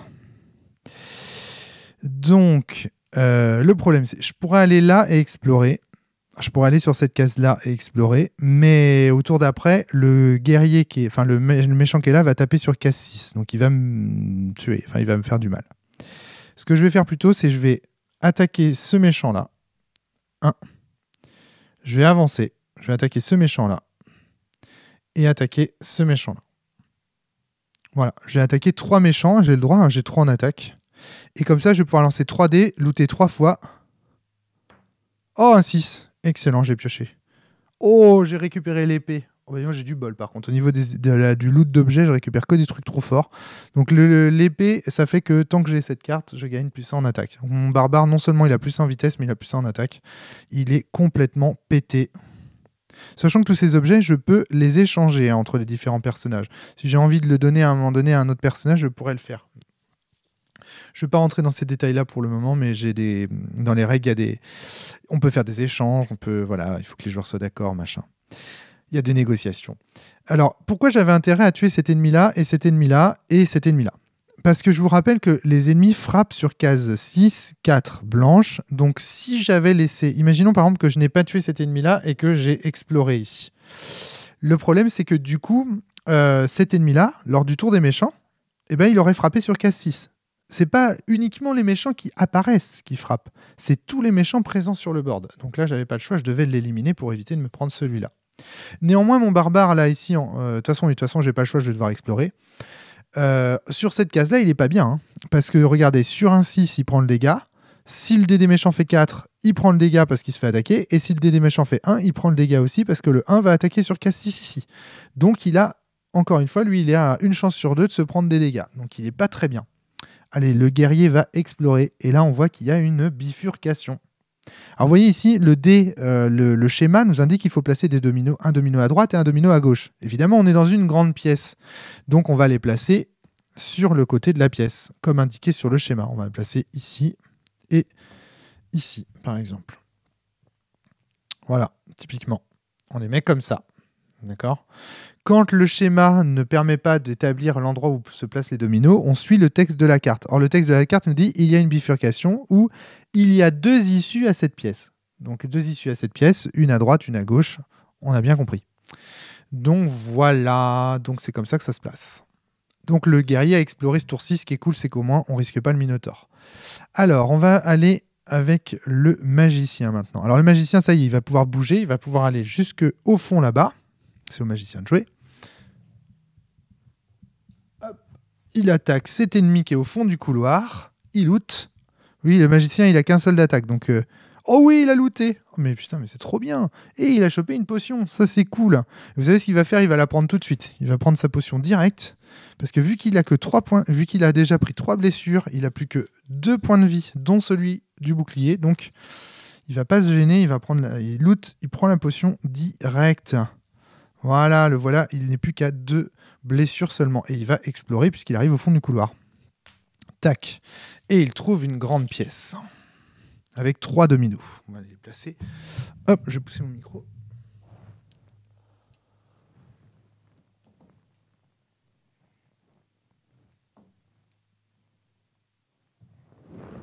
Ah, évidemment, dans cette vidéo, je fais pas mal de petites erreurs stratégiques sur le placement de mes dominos. Je vous rappelle que c'est le personnage qui découvre la pièce ou le lieu qui place ses dominos comme il le souhaite.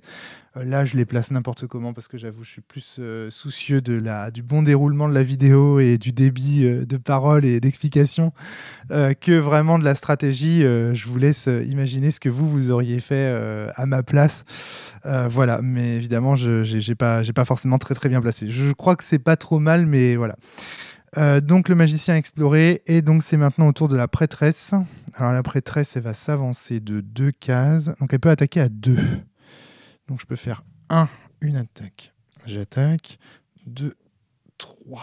Je vais aller sur la case 1, et je vais faire un loot. Non. Fin du tour. C'est les méchants qui jouent. C'est parti pour les méchants. 6. Oh merde. Le barbare prend un dégât. Et hop, il y a un méchant qui apparaît de l'autre côté. Donc le barbare, le guerrier, pardon, se prend un dégât. Il lui reste plus qu'un seul point de vie. Le guerrier, il est presque... ouais, il est bien affaibli, le guerrier. Hein. Donc ça, c'était le premier dé des méchants. Deuxième dé des méchants, un 4. Oh non, non, mais c'est horrible. Donc regardez ce qui se passe. Il y a un ennemi qui arrive juste à côté du guerrier. Je vous l'avais dit en même temps. Hein. Je vous avais dit, ah mais non, il frappe pas. Ah bah ça va. Si cet ennemi avait frappé les cassis, ça aurait été une catastrophe, mais là ça va. Il ne frappe pas, donc il arrive juste ici. Donc par contre, il va falloir que je le défonce pendant mon tour, parce que sinon il va me faire des dommages. Mais là ça va. Donc il y a des ennemis qui apparaissent sur case 4. Hop, je les place comme ceci, et c'est bon, hein, a priori, il n'y a pas d'autres dégâts. Il reste des méchants en dehors, donc le Minotaure n'apparaît pas encore du fait de l'absence d'ennemis possibles.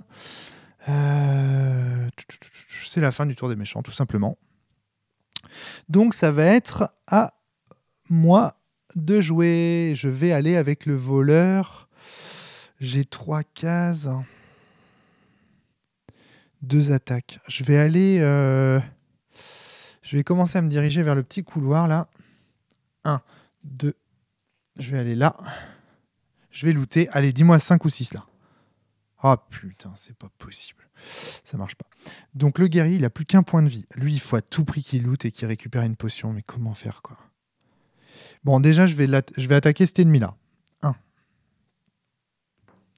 Non. Je vais attaquer celui-là. 2. Je vous rappelle qu'avec le guerrier, j'ai 4 d'attaque maintenant. Hein, parce que j'ai mon épée. J'ai mon épée et j'ai mes bottes. Hein. Donc j'ai 4 d'attaque et 4 de mouvement en réalité. Donc là, j'ai attaqué 2 fois.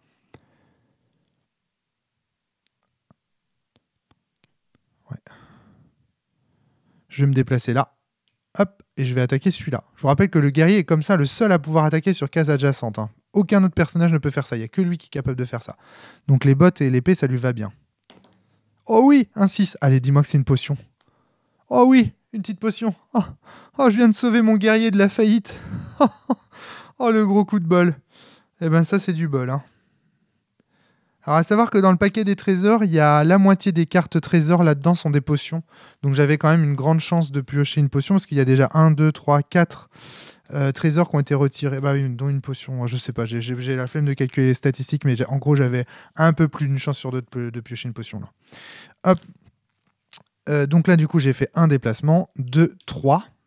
Donc 1, attendez, j'étais là. 1, 2, 3, oui, c'est bon. Donc j'ai le droit d'aller là. Et là, évidemment, j'explore. Oh, une bifurcation à 3 branches. Donc là, on est dans un cas de figure comme ça. Ok, on y va. Case 5, case blanche. Oh mon Dieu. Alors là, regardez, ça commence à être la merde, là. Alors, donc, je vous rappelle, donc je suis sur case blanche. Donc, aucun ennemi ne peut popper en dessous de moi. Donc ça, c'est quand même une sécurité. Par contre, si il y a des ennemis qui popent à côté, ils frappent sur case blanche lors du premier lancer de DM. Donc, ici, je vais mettre des 5 autour. Comme ça... Ouais, mais non, parce que si ça fait 5, je m'en prends plein la gueule. Donc là, il y a un dilemme qui se pose à moi. Et je pense que je vais faire ça. Alors, je vous explique pourquoi je fais ça. Alors, imaginons... Donc là, j'ai plusieurs cas de figure possibles. Et donc, le placement des dominos est quand même vachement important. Mon barbare, enfin mon guerrier, a 2 points de vie.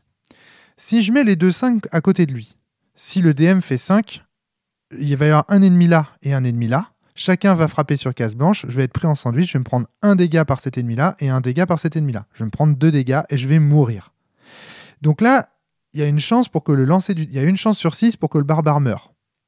Inversement, si le dé fait 3, je prends 1. Donc il y a une chance sur 6 pour que le barbare meure, une chance sur 6 pour qu'il prenne 1, parce que si ça fait 3, l'ennemi 3 va frapper sur case blanche, je vais prendre 1, et il y a 4 chances sur 6 que je prenne aucun dégât. Alors évidemment, vous allez me dire, mais pourquoi tu fais ça, Rome? Parce que là, du coup, tu as une chance sur 6 que ça fasse 3, plus une chance sur 6 que ça fasse 6, plus une chance sur 6 que ça fasse 5. Donc tu as une chance sur 2 de te prendre un dégât. Ouais, mais je préfère avoir une chance sur 2 de prendre un dégât et être sûr de survivre au prochain tour avec mon guerrier, plutôt qu'avoir une chance sur 6 de me prendre 2 dégâts et de mourir. Donc je vais choisir de placer ma bifurcation comme ça, en me disant au moins là, ok, c'est vrai, j'ai de grandes chances de prendre un dégât, mais par contre, j'ai une certitude, c'est je ne vais pas mourir. Et ça, vraiment, j'aime ne pas mourir dans la vie. C'est quand même quelque chose de très très bien de ne pas mourir dans la vie. Donc je me dis, ok, je vais faire ça, tant pis, c'est vrai que c'est pas terrible, mais c'est mieux que rien. Donc on y va, on va jouer le tour du magicien maintenant. C'est au magicien de jouer.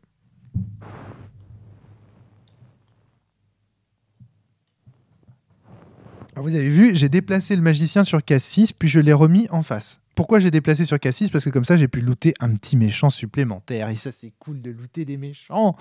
Parce que quand on loot, et voilà, quand on loot, on fait 6. Ce n'est qu'en essayant continuellement qu'on finit par y arriver. Oh oui, le parchemin de soin. Alors ça, je pense que c'est la meilleure chose que vous puissiez looter avec, avec le magicien ou avec la prêtresse. Le parchemin de soin, c'est vraiment l'équipement que vous avez envie de looter. Faites-moi confiance. C'est un équipement super qui permet de récupérer la totalité de ses points de vie ou de faire récupérer la totalité de ses points de vie à un allié à portée. À portée. C'est-à-dire que là, le magicien, il peut utiliser, en l'occurrence, vu qu'il est au fond du couloir, il peut utiliser le parchemin de soin soit sur lui, soit sur personne d'autre, parce qu'il n'y a personne à porter. Mais rassurez-vous, ce sera bientôt au tour du prêtre et le prêtre va se rapprocher. Allez, c'est parti, le magicien va explorer et ça tourne à gauche. Donc on va mettre un domino sur la gauche. Comme ça. Voilà, c'est magnifique. Oh non! Ah, mais c'est pas possible. Vous voyez, c'est pour ça que j'essaye de bouger le moins possible parce que ça tombe tout le temps. Ah, que c'est pénible. Que c'est pénible. Ok, voilà. Donc là, du coup, j'ai exploré à gauche. Donc c'est la fin du tour du magicien. Ça va être au prêtre de jouer. Le prêtre, lui, va se rapprocher du magicien. Pourquoi il se rapproche du magicien? Parce que le prêtre, je vous rappelle, regardez ce qu'il a. Le prêtre, il n'a plus que une seule blessure possible. Et donc, du coup, regardez ce que je vais faire. Là, je vais faire un petit tricks de joueur expérimenté. Je vais me poser à côté du magicien. 1, 2. Et je vais proposer avec le magicien de faire un échange d'objets pendant mon tour. Alors, j'ai pas le droit de prendre un objet à quelqu'un. Quelqu'un n'a pas le droit de me donner un objet si ce n'est pas son tour. Donc, typiquement, par exemple, là, le magicien, il peut pas me donner le parchemin de soin. C'est pas possible. Il n'a pas le droit de me le donner parce que c'est pas son tour, donc il n'a pas d'action. Par contre, ce qu'il est possible de faire, c'est que à son tour, un joueur a le droit d'échanger avec un autre. Donc un personnage a le droit d'échanger avec un autre. Donc là, je vais faire un échange entre la potion. Évidemment, les deux joueurs des deux personnages doivent être d'accord pour que cet échange ait lieu. Mais là, vu que je joue en solo et que c'est moi qui contrôle tous les personnages, je dis « T'es ok pour m'échanger une potion contre un parchemin de soin ?»« Bien sûr, Ranu. Vas-y, prends mon parchemin de soin. » Et voilà, et donc du coup, là, ici, la prêtresse va faire « Oh, bah très bien. Tiens, voilà Berthier. Ok, Ranu, je te passe le parchemin de soin, t'en as bien besoin. » Hop. Ah, merci, Ranu. Donc là, du coup, la prêtresse va du coup utiliser son parchemin de soin pour se réparer, pour se guérir ses 3 blessures. Alors pourquoi c'est au petit de faire ça? Parce que pour réparer 3 blessures, rien de mieux qu'un parchemin de soin. En plus ici, ma prêtresse est le personnage le plus blessé, donc je ne peux pas jouer mon parchemin de soin mieux que ça. C'est-à-dire que là, vraiment, c'est optimisé d'utiliser le parchemin de soin sur cette prêtresse et de lui permettre comme ça de regagner 3 points de vie. Un parchemin de soin à ce stade de la partie, au niveau 5, ne peut pas faire regagner plus de 3, enfin, en tout cas dans ma partie à moi, là en l'occurrence, ne peut pas faire regagner plus que ça. Donc là, ici, c'est vraiment opti de l'utiliser comme ça. C'est ce que va faire la prêtresse. Là, on a une situation un peu rocambolesque qui est que c'est la prêtresse qui se fait guérir par le magicien. En général, c'est plutôt dans le sens quand même que ça se passe. Mais voilà, mais ça arrive souvent quand même. Donc voilà, la prêtresse a été guérie et c'est la fin du tour des gentils. Ça va être... Oh, pardon, désolé pour le bruit dans vos oreilles. Ça va être maintenant le tour des méchants. Allez, les méchants vont nous faire du bon. Là, je sens que ça va être puant. Là. 6. Et ben voilà, mon barbare va se prendre un dégât comme prévu. Il avait une chance sur 2 que ça arrive et c'est arrivé. Hop, et la magicienne aussi. Ah non, la magicienne n'est pas sur case blanche, elle est sur case 1. Donc l'ennemi qui apparaît là-bas en 6, vu qu'il tape sur 4, 5, 6 et blanc, il ne tape pas sur la magicienne. Parce que la magicienne, on ne le voit pas parce que le pion occupe l'espace. Mais il y a un pion, il y a un truc noir en dessous. Regardez, hop. Hop là. Voilà, elle est sur case 1, elle n'est pas sur case blanche, donc elle prend pas de dégâts. Alors ça, c'est des petits trucs rigolos aussi pendant les parties, vous verrez. Alors, on pourrait croire que c'est un handicap, le fait que les pions occupent les cases et que du coup, on voit pas la truc en dessous. Mais en réalité, souvent, ça crée des frissons, des rebondissements. En fait, on se dit « Oh non, je prends un dégât », puis en fait, on regarde « Eh ben non, j'en prends pas ». Ou au contraire « Ah ben non, je suis sur case blanche ». « Non, regarde, imbécile, t'es sur case 1 ». Ou parfois, on se dit « Ah, regarde, t'es sur case 4 ». « Non, non, t'es sur case 5 ». Et là « Non !» Et donc, en fait, le fait que les pions comme ça cachent un petit peu les cases, bah, ça crée du suspense et ça crée de l'amusement généralement, ça crée de la surprise et ça crée des situations assez rigolotes. Donc c'est pas du tout un défaut, c'est plutôt même un truc assez rigolo dans le jeu. Bref, donc là,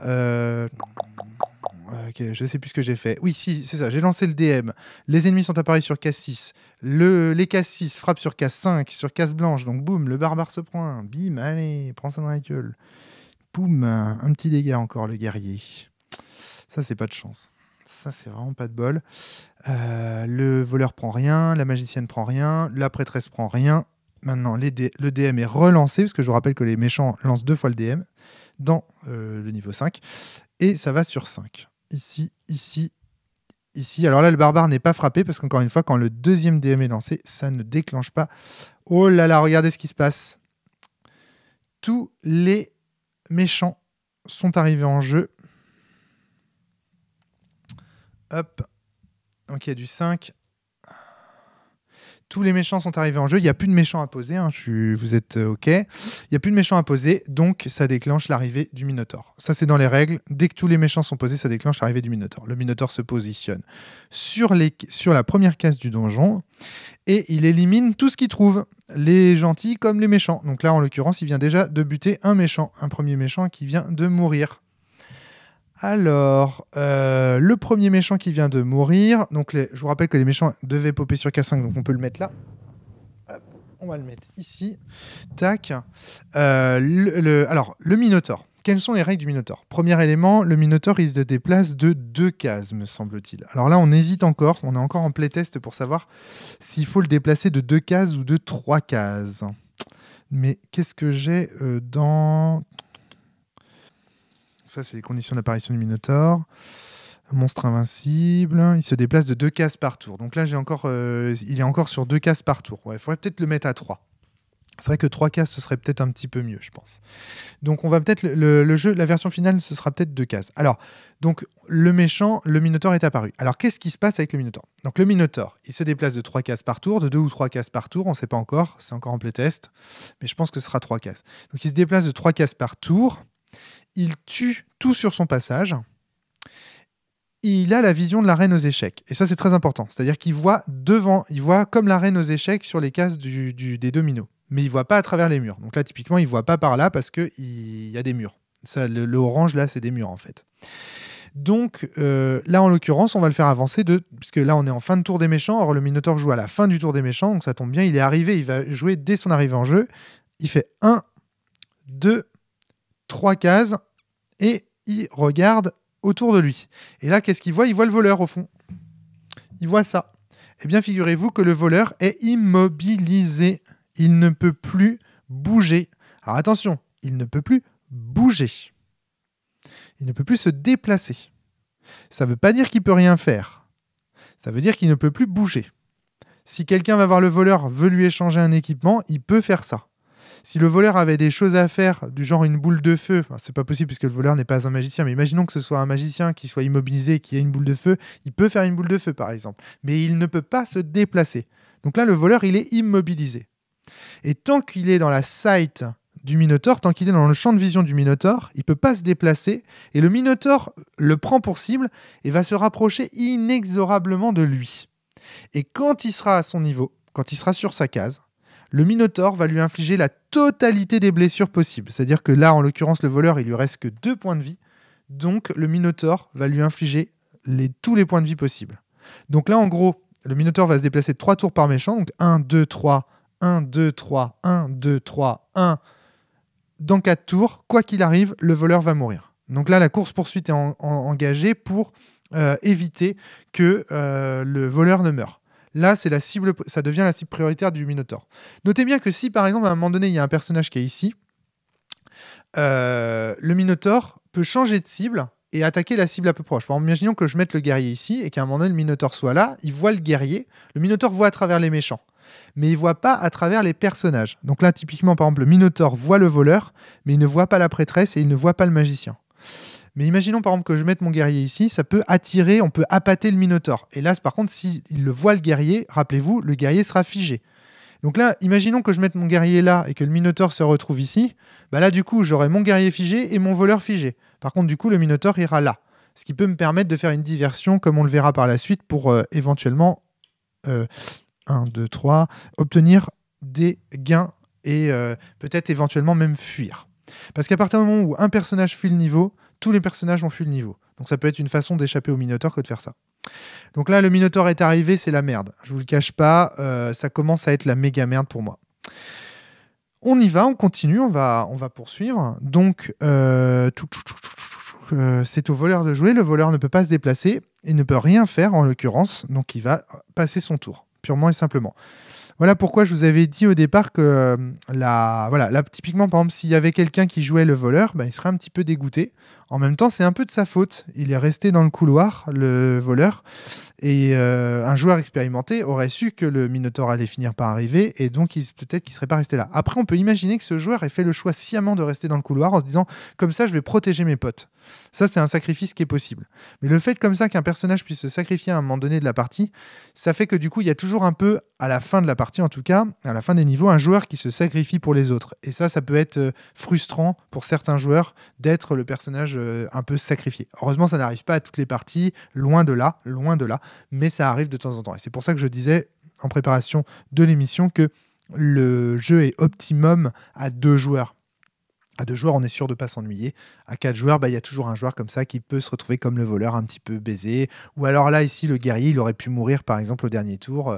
Et ça aurait été un peu frustrant, etc. Mais souvent, quand on meurt dans ce jeu, c'est qu'on est nul. C'est qu'on a des choses à se reprocher. C'est que statistiquement, on a mal joué. C'est qu'on a fait les mauvais choix stratégiques. Voilà. Il y a quand même un peu de stratégie. C'est quand même un jeu un petit peu... même si c'est un jeu familial, coopératif, convivial et tout, il y a quand même un petit peu de stratégie dans Donjons et Dominos. Donc, à ne pas sous-estimer. Donc là, le voleur passe son tour, c'est au guerrier de jouer. Alors le guerrier, qu'est-ce qu'il va faire? Tac. Alors, le guerrier. Donc, plusieurs solutions. Il y a la solution un peu risquée qui est de partir explorer les couloirs ici. Ça, c'est un peu plus risqué, mais ça permet de looter. Ou alors une solution plus sécure qui consiste à partir par là. Alors voilà ce que je vais faire. Je vais tuer cet ennemi-là. Hop, 1. Je vais looter. J'ai pas looté. Je vais faire 1. Looter celui-là. J'ai pas looté. 2, 3, 4. Alors vous allez me dire, mais t'as que 3 en déplacement? Non, j'ai 4 parce que j'ai les bottes. Donc voilà, j'ai pas looté, c'est pas grave. Je vais... je découvre une petite pièce. La petite pièce. Tac. Je vais mettre comme ça. Qu'est-ce qu'il fait ce bruit là? Il y a un bruit là. Ça m'inquiète. Ok, comment c'est? Non, c'est dans le sang. Voilà. C'est comme ça. La petite pièce. Clac. Ensuite, ça va être le magicien. Hop.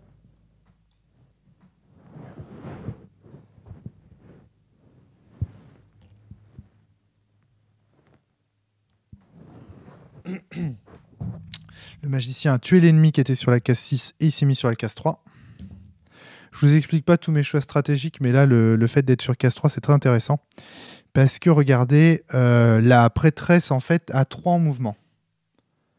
Elle a 3 en mouvement.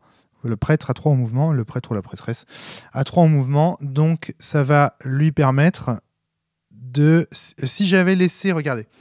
Alors, je suis un peu loin, mais... Hop, je vais prendre le micro pour vous expliquer ça. Si j'avais laissé mon magicien ici... Ah si, ça marchait aussi. Je peux faire 1, 2, 3. Ah oui, si, ça marchait aussi. Ouais. Donc, en fait, les deux fonctionnaient. Là, je vais faire... Regardez, je vais aller là. Hop, 1. Parce que j'ai le droit de sauter comme ça. 1, 2, 3. Et j'explore. Là, je loot. 6. Oh putain, mais c'est trop bon ça. Une petite potion. Parfait. Parfait, la petite potion là. Ça, c'est bien. En fait, j'aurais dû prendre mon micro dès le départ comme ça. Mais je Je suis un Jackie, en fait. C'est beaucoup plus pratique. Ah oui, mais après, pour montrer et tout, c'est pas évident. Ouais, ok.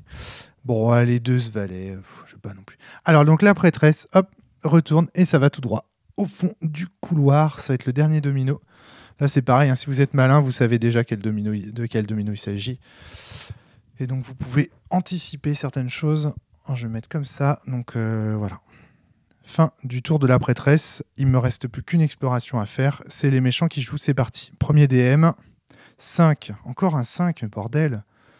Donc les premiers méchants qu'on pose, ça c'est pareil, hein, c'est dans les bases des ordres de priorité, tout ça. Les premiers méchants qu'on pose, c'est les méchants qui peuvent emmerder en fait les PJ. Donc ceux qui sont en dessous de leurs fesses ou pas loin, etc. Là, en l'occurrence, celui-là, c'est sûr, on le pose. Celui qui est à côté de la prêtresse, c'est sûr qu'on le pose tous les jours. Putain, mais j'aurais tellement dû prendre mon micro dès le départ comme ça, mais je suis trop bête. C'était beaucoup plus pratique en fait pour jouer, plutôt que d'être engoncé dans mon truc là. Donc ici, on voit qu'il y a une case.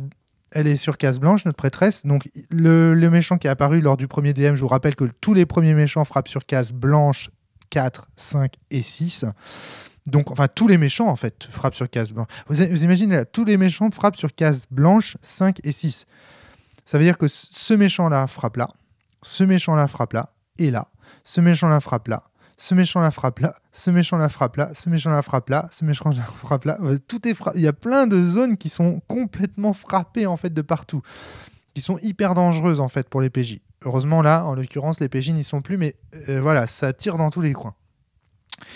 Donc là, tout va bien. Il y a juste la prêtresse qui se prend un dégât du coup, mais elle s'en fout, elle est toute neuve. Elle est toute neuve parce qu'elle a utilisé son petit parchemin de soin tout à l'heure. Donc voilà. Deuxième DM, sur un 4, est-ce que quelqu'un est sur case 4 ? Non, personne. Donc, on peut le mettre où on veut, ce petit méchant. On va le mettre là.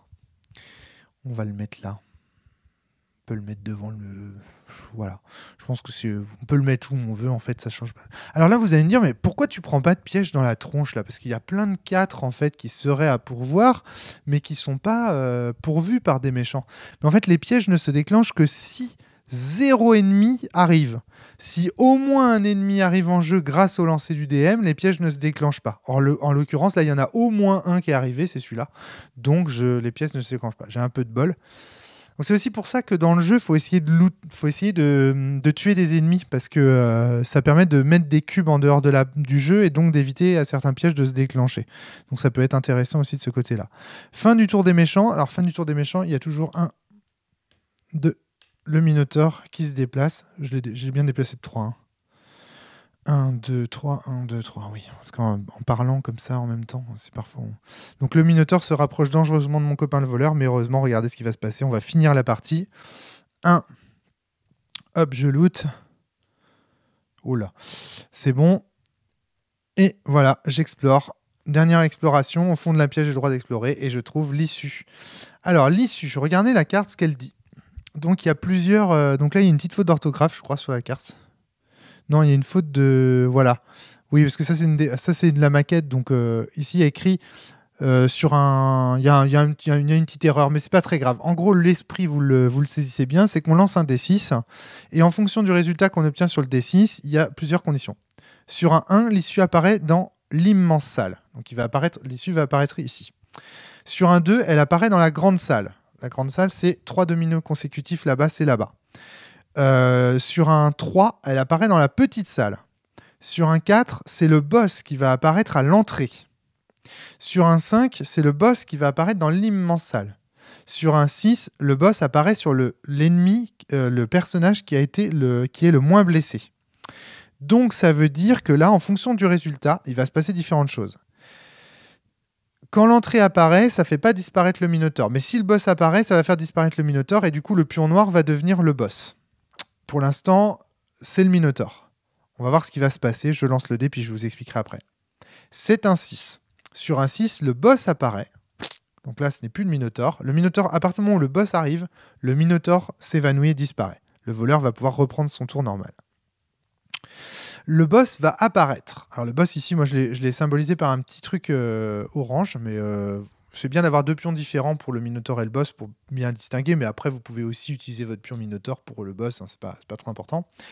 Donc, parce que de toute façon, vous n'aurez jamais à utiliser l'un et l'autre en même temps. Ce sera toujours l'un ou l'autre, donc voilà. Donc là, en l'occurrence, le boss apparaît sur la case du personnage le moins blessé. Alors, qui est mon personnage le moins blessé? C'est le prêtre, hein. C'est le prêtre parce qu'il s'est soigné. Donc, du coup, le boss apparaît sur la case du personnage du prêtre. Donc, le prêtre est aux prises avec le boss. Et ça, c'est la merde. C'est la merde. Alors, qu'est-ce qu'il fait le boss dans Donjons et Dominos? Le boss dans Donjons et Dominos, il a déjà ses caracs qui sont donnés dans la base. Là, en l'occurrence, j'affronte le boss de niveau 5, donc ce sont ses caracs qui sont là, sous mon doigt. Il a 3 en mouvement, ce boss, il a 2 en attaque et il a 4 points de vie. Très bien. Il apparaît sur la case du prêtre, donc le prêtre se prend une blessure. Ça, c'est sûr. Hop. Ensuite, c'était le tour du guerrier. Donc là, ça va être au tour de la magicienne de jouer. Enfin, du magicien. Alors, eh ben, c'est la merde. Voilà. C'est la méga merde. Le magicien peut s'approcher ici. Il peut faire 1, 2. Il peut s'approcher. Il peut tuer le méchant qui est derrière le prêtre. Mais il ne peut pas tuer. Il ne peut pas attaquer. 5, il ne l'a pas looté. Il ne peut pas attaquer le boss parce qu'il n'est pas sur la même case. Je vous rappelle qu'il n'y a que le guerrier qui peut attaquer sur une case adjacente. Donc là, c'est bizarre. Le magicien ne peut pas attaquer le boss qui est aux prises avec son pote. Sans doute, peut-être ce magicien a-t-il peur du Friendly Fire. Il a peur de faire mal à son pote en attaquant le boss. En tout cas, voilà, il ne peut pas l'attaquer. C'est impossible. Donc le magicien, en fait, il avait 1, 2, 3, 4. Il va se remettre à sa place originelle. Ensuite, c'est au prêtre de jouer. Ah bah ça tombe bien, tiens. La prêtresse, elle a 2 points d'attaque. Parce que quand même, j'avais un peu stuffé ma prêtresse, vous voyez. Je lui avais un peu mis des points. Alors là, j'ai plusieurs choix. La prêtresse, elle a 2 blessures. Le boss, au tour, quand la prêtresse va jouer, regardez, le boss, il va lui infliger combien? Il va lui infliger 2 dégâts. Parce que le boss, il a 2 d'attaque. Le comportement du boss, c'est tant qu'il a quelqu'un à taper, il tape, il fait tous ses dégâts et il bouge pas. Il reste aux prises avec le joueur et il fait boum boum. Donc là, le boss va m'infliger 2 blessures au prochain tour. Donc là, je suis sûr de mourir avec ma prêtresse si j'en reste là. Parce que j'ai plus que 2 blessures avant de mourir. Ce que je vais faire, c'est que je vais prendre mon petit trésor, là, ma petite potion. Et hop, comme ça, je vais regagner 1 point. Ce qui fait que le boss, à son tour, va me frapper de 2. Mais comme il me restera 3 blessures, comme il me restera encore 3 blessures à clocher, bah, je vais pas mourir, je vais rester en vie. Et du coup, à mon tour, là, avec la prêtresse, je vais pouvoir lui infliger 2 points de blessure. Donc le boss, hop, va prendre 2 dégâts. Bim, il prend 2 points de vie. Le voilà, j'ai gauché les petites... Je sais pas si on voit très bien la caméra. Je sais pas si on voit. Mais voilà, j'ai coché 2 blessures au boss. Fin du tour de la prêtresse. Ça va être au boss... au méchant de jouer. Alors les méchants, ils jouent. C'est parti. Vous notez que le voleur, du coup, ce tour-ci n'a pas pu jouer. Hein, parce qu'il s'est fait zapper son tour, du coup. Mais par contre, au prochain tour, il pourra le faire. Alors, les ennemis, allez, ils font 4. Donc, on pose un ennemi sur chaque case 4. Alors, est-ce qu'il y a des cascades qui m'emmerdent? Non. Donc, dans ces cas-là, on pose le plus proche du boss possible parce que l'idée étant de faciliter les mouvements du boss. Parce que lui, si nous, on peut passer par-dessus nos potes, le boss, lui, il peut passer par-dessus les siens. Donc, et donc, il y a 2 ennemis qui apparaissent. 3... 4, ça y est, j'ai plus de petits cubes verts et ça c'est très chiant parce que ça veut dire que quel que soit le score du DM, là je vais me prendre un piège dans la tronche et voilà, je fais 3, je peux pas mettre de cube 3, donc je prends un piège. Qui va prendre le piège? La prêtresse peut pas se prendre le piège parce qu'elle va se prendre trop de dégâts, elle va mourir si elle le fait, donc ça va être le voleur qui va prendre le piège. Ce qui est cohérent, tu me diras. Hop, le voleur se prend le piège. Et fin du tour des méchants, la fin de tour des méchants se termine toujours par le tour du boss ou du Minotaure. Le Minotaure ayant disparu, c'est le boss qui joue. Le boss inflige 2 blessures, comme on l'a vu, à la prêtresse. La prêtresse passe à 1 blessure. Regardez mes persos, ils sont défoncés là. Ma prêtresse n'a plus qu'une blessure. Mon magicien, il lui reste 3 points de vie si on compte le bouclier.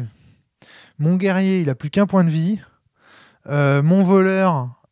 Et il n'y a plus qu'un point de vie, c'est une catastrophe. Le niveau 5 aura eu raison de moi, hein, vraiment. Hein. Donc, le voleur, c'est le tour du voleur. Le voleur, lui... Donc, on sait qu'au tour de la prêtresse, le boss mourra, puisque, vous l'avez vu, la prêtresse attaque à 2 et le boss a que 4 points de vie. Donc, au tour de la prêtresse, elle lui infligera 2, le boss sera mort et on aura fini le niveau. Donc, ce qu'on va faire avant de finir le niveau, on va quand même looter un peu.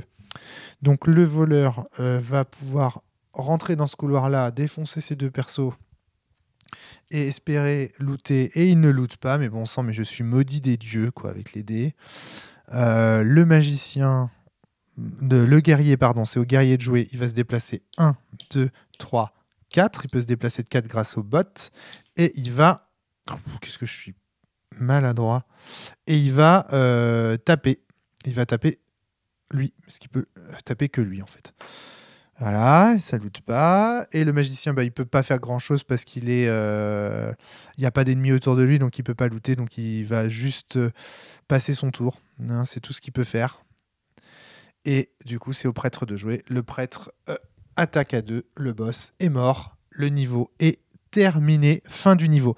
À partir du moment où le boss meurt, ou à partir du moment où quelqu'un prend l'issue, l'un des... que ce soit le rouge, le violet, le bleu ou le blanc, donc que ce soit le guerrier, le voleur, la magicienne ou le prêtre, à partir du moment où quelqu'un prend l'issue, on enlève tous les pions, tout le monde a gagné. Tout le monde a gagné. Hop, on gagne collectivement. Le niveau est terminé. Quand le niveau est terminé, on enlève tout, et voilà, on gagne. Alors on gagne un niveau, donc du coup, là, je vais pouvoir, imaginons comment dire, que je sois en campagne. Donc là, en l'occurrence, je me soigne pas. Hein. Donc je reste comme ça pour entamer le niveau 6. Donc je vous laisse imaginer dans quelle merde je suis. Là, en l'occurrence, le niveau 5, si j'avais une sauvegarde au niveau 4, je pense que je la prendrais pour refaire mon niveau 5. Parce qu'en vrai, là, mon niveau 5, je l'ai raté. Tous mes personnages sont blessés. Alors j'ai récupéré pas mal d'équipements, par contre, donc ça peut être intéressant. Mais honnêtement, je suis pas sûr de survivre au niveau 6 avec des persos dans cet état-là. Je pense que là, je suis vraiment mal. Du coup, là, je vais faire mes pecs. Donc, le voleur gagne un niveau. Donc, j'ai le droit de colorier un nouveau truc. Bon, vu l'état de santé dans lequel il est, je vais peut-être choisir de lui rajouter un point de vie, par exemple, en me disant comme ça, j'ai peut-être une chance de survivre au niveau 6, etc., etc. Chaque fois qu'on monte de niveau, donc là, en l'occurrence, le guerrier passe aussi de 5 au niveau 6. La magicienne va passer aussi de niveau 5 au niveau 6. Le prêtre de niveau 5 au niveau 6. Chaque fois que je monte d'un niveau, j'ai le droit d'augmenter un point, soit en mouvement, soit en attaque, soit d'augmenter mes points de vie, c'est-à-dire de rajouter une case point de vie qui me servira à subir des blessures. Vous l'avez compris. Voilà, donc là en l'occurrence, je ferai ma montée de niveau et puis ensuite j'attaquerai le niveau 6 parce qu'un personnage de niveau X attaque un niveau X. Donc si j'ai un personnage de niveau 6, le prochain niveau que je vais devoir faire, c'est un niveau 6. Donc voilà. Voilà pour cette petite présentation de Donjons et Dominos. J'espère que ça vous a plu, j'espère que c'était clair. Je sais, il y a plein de règles que j'ai peut-être pas expliquées ou mal expliquées. N'hésitez pas à poser des questions dans les commentaires de la vidéo si vous voulez en savoir plus. Le jeu de toute façon va pas tarder à sortir, on en est globalement très satisfait. Là on voit la dimension roguelike et la dimension punitive du jeu parce que là j'ai pas très bien joué honnêtement cette partie parce que j'étais aussi au micro. Résultat, mes personnages finissent dans un état lamentable. Faut dire que j'ai pas non plus beaucoup de chance au tirage de domino, mais bon, je pense qu'il y avait moyen de peut-être prendre plus de temps pour faire certaines choses. Il y a un moment donné, j'étais obligé d'explorer en prenant un dégât, ce qui est ridicule. Enfin, ça n'arrive jamais quoi quand on joue et qu'on est concentré quoi. Donc voilà, j'ai fait sans doute plein d'erreurs de jeu. Voilà, c'est pas de problème. En tout cas, voilà, la dimension du jeu, c'est un jeu qui est assez difficile. Il ne faut pas hésiter à faire des sauvegardes. Une sauvegarde, c'est très simple. Hein. Pour faire une sauvegarde d'une partie, il y a plusieurs solutions. Soit vous prenez vos personnages, vous notez vos équipements et ce que vous avez dessus. Soit vous prenez votre smartphone et puis hop, vous photographiez la partie en fait que vous êtes en train de faire, vos personnages avec leurs équipements. Et puis le jour où vous vous revoyez avec votre pote et où vous voulez continuer votre partie, vous prenez la photo et puis vous dites on remet les personnages dans l'état où ils étaient. Donc vous vous remettez les mêmes trésors, les mêmes trucs et puis vous commencez votre niveau 6. C'est aussi simple que ça. Donc voilà. Donc la seule chose que vous aurez à acquérir, donc quand le jeu sortira, le jeu va sortir dans les semaines qui viennent. Hein. C'est vraiment une question de semaine maintenant, tout est prêt. Il y a juste le Minotaur qui va avancer de 3 cases au lieu de 2. Ça va être à peu près la seule correction qu'on a dû apporter lors des playtests finaux, parce qu'on s'est dit que c'était un peu plus rigolo, qu'ils sont un peu plus menaçants. Et ça change pas grand-chose, mais ça met un peu plus de pression. Vous voyez, s'il avançait de 2, là, par exemple, le nombre de tours pour atteindre le voleur aurait été plus élevé, donc la pression aurait été un peu moins grande. On voit bien que ça ne change pas grand-chose. Donc voilà, donc le jeu va sortir de très très bientôt. La seule chose dont vous aurez besoin, c'est des pions. Moi, je fournirai sans doute pas de pions. Je verrai si j'ai les moyens ou pas d'en fournir, mais a priori, c'est pas prévu. Les petits cubes non plus, c'est pas prévu. Les dés non plus et les dominos non plus. Donc moi, ce que je fournirai avec la base du jeu, quand vous achèterez le jeu, ce sera les cartes d'exploration, les cartes de trésor, les personnages et bien sûr les 2 manuels de jeu, les règles du jeu que j'avais entre les mains et encore une fois les scénarios, parce que chaque niveau s'accompagne d'un petit scénario, d'un petit contexte d'histoire. Les scénarios apportent aussi des petites énigmes en plus, des petits trucs, des petits trésors en plus pour faciliter. C'est un peu plus facile en fait de faire les scénarios. Au final, le mode histoire, ce qu'on appelle le mode histoire, c'est quand vous jouez avec les scénarios, c'est un petit peu plus facile parce que vous avez des coffres en plus. En résolvant des énigmes, vous pouvez piocher des trésors, alors que dans le mode normal, entre guillemets, sans scénario, ben, vous avez que vos loots normaux et votre petit coffre par donjon à looter. Donc c'est un petit peu plus difficile. Chaque niveau apporte vraiment son lot de challenge. Là, on a fait un niveau qui était, où il y avait des ennemis qui frappaient sur case 4, 5, 6, machin. Enfin, vous avez vu un petit peu la stratégie de pose des dominos, etc. Chaque niveau est très différent. Il y a des niveaux où ça pop dans tous les sens. Il y a des niveaux où les ennemis font pas forcément les mêmes actions. Donc, chaque niveau apporte son petit puzzle.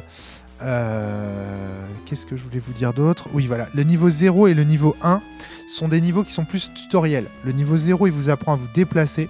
Le niveau 1 vous apprend à attaquer. Et à partir du niveau 2, si j'ose dire, les véritables ennuis commencent. Et il faut vraiment prendre le jeu de façon progressive. Commencer au niveau 0, puis faire le niveau 1, puis le niveau 2. Et pas faire comme ce que moi j'ai fait là, prendre des persos tout neufs et direct les mettre au niveau 5 et jouer, parce que c'est pas l'esprit du jeu. L'esprit du jeu, c'est de faire comme dans un roguelike, de commencer d'abord par en chier avec vos petits personnages et puis au fur et à mesure de les voir évoluer, de les voir pexer, de voir leurs blessures, de les soigner, d'améliorer votre situation, ou au contraire de faire des donjons qui sont catastrophiques et qui se passent mal et de devoir reprendre des sauvegardes, etc. etc. C'est vraiment ça l'expérience opti du jeu. Donc voilà, mais j'espère que cette partie vous aura permis de découvrir un petit peu le système de jeu et les mécaniques du jeu. Merci beaucoup d'avoir suivi cette vidéo, à très bientôt tout le monde, portez-vous bien et surtout jouez bien.